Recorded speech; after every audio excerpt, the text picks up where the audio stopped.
मस्त ना, मस्तच राहा. जय खानदेश सगळ्यांना. तर आज आपण छान असं कैरीची चटणी बनवणार आहोत. तर चला मग तुम्हाला कैरीची चटणी दाखवतो. तर त्यासाठी आपण 2 कैऱ्या घेतलेल्या आहेत. छान धुवून घेतल्या आहेत त्यांना. आता नंतर त्याला कापून घेऊयात. आपल्याला उन्हाळ्यामध्ये स्वयंपाक करतो, भाजी बनवतो, खूप मनाने बनवतो, पण नाही तेव्हा जेवणाला बसलो की जेवण जात नाही आणि खावंसं वाटत नाही. मग त्यासाठी असं काहीतरी चटपटीत खावंसं वाटतं. मग त्यासाठी आपण ही चटणी बनवलेली आहे आणि कैरी या दिवसामध्ये छान भेटते म्हणून ला कापून घ्यायचं आहे. त्यासाठी आपल्याला एवढं साहित्य लागणार आहे: लसूण, मिरची, टोमॅटो. आता थोडंसं एका कढईमध्ये तेल टाकून आपण ते जे कापून घेतलेलं आहे ते त्यात उलथं मारून ठेवून देणार आहोत आणि सगळं साहित्य ठेवून मग झाकून घेणार आहोत. आपल्याला हे ब्रेडसोबत किंवा चपातीसोबत आपण खाऊ शकतो. पोरांना आपण पोळीला लावून रोल करून दिलात तर तेही आवडीने खातात. आणि उन्हाळ्यात पहा ना, कितीही काहीही बनवा मनाने, पण ज्यावेळेस आपण खायला बसतो ना, त्यावेळेस जेवणच जात नाही.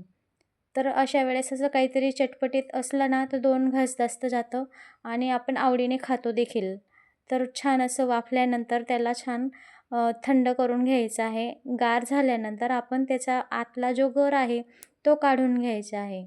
अलगदच ती साल सर्व निघून जाते, पण मी थोडंसं कमी शिजवलं, म्हणजे थोडंसं कमी वाफवलं म्हणून ते निघालं नाही व्यवस्थित.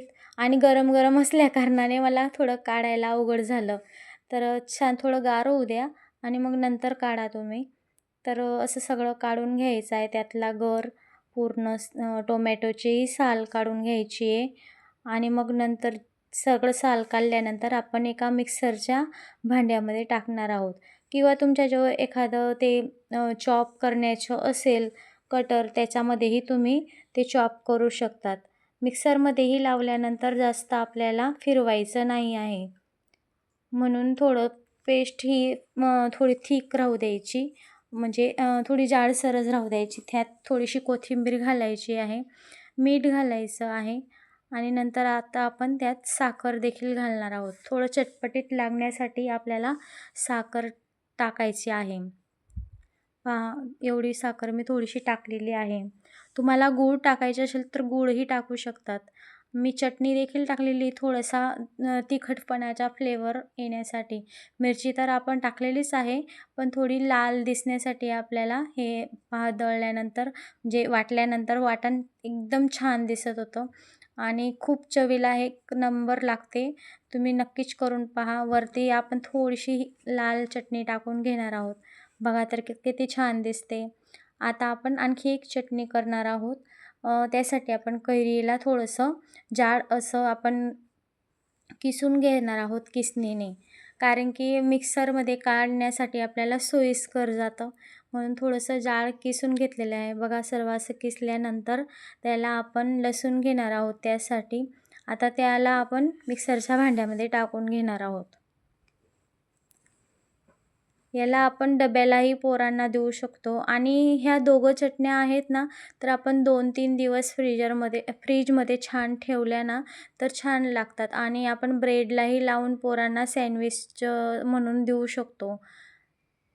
करायलाही तितक्याच सोप्या आहेत आणि खायलाही तितक्याच चटपटीत असं लागतं. प्रवासात असलो ना, त्यावेळेसही देखील आपण नेऊ शकतो अशा आहेत आणि पाणीचा वापर नसल्याकारणाने छान टिकतात देखील. छान हिरवी मिरची घालून घ्यायची आहे. नंतर थोडंसं मीठ टाकून घ्यायचं आहे. ही चटणी आपल्याला ग्रीन करायची आहे म्हणून आपण सर्व हिरवाच जास्त वापर घेतलेला आहे आणि मिरची जी आहे मी थोडीशी जाडसर घेतलेली आहे यासाठी, कारण की थोडा तिखट फ्लेवर कमी राहणार यात. तर छान असं वाटून घ्यायचं आहे. बघा, मी वाटून घेतलं आहे. आता ही आपली एक चटणी तयार झाली. त्याला आपण एका भांड्यामध्ये काढून घेणार आहोत. अशा पद्धतीने आपण दोघं चटण्या ह्या बनवलेल्या आहेत. तर आजची रेसिपी तुम्हाला कशी वाटली ते कमेंट्समध्ये नक्कीच सांगा आणि असेच नवनवीन व्हिडिओ बघण्यासाठी चॅनलला लाईक, शेअर, सबस्क्राईब करायला विसरू नका. पहा तर मग किती सुरेख दिसत आहेत दोघं प्रकारच्या चटण्या. तुम्हीही करून पहा आणि चॅनलला लाईक करा.